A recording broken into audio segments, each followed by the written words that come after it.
When you put fit in the name of your product, people expect a certain level of fitness features.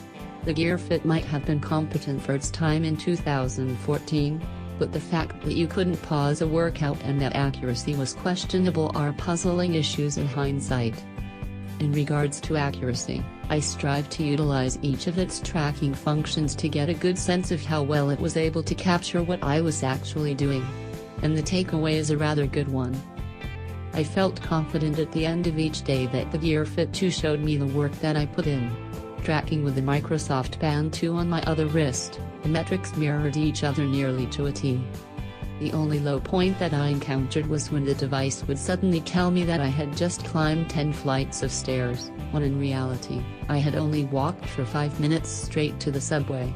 On another day out walking, it told me that I had shattered my previous record by a whopping 170 flights of stairs.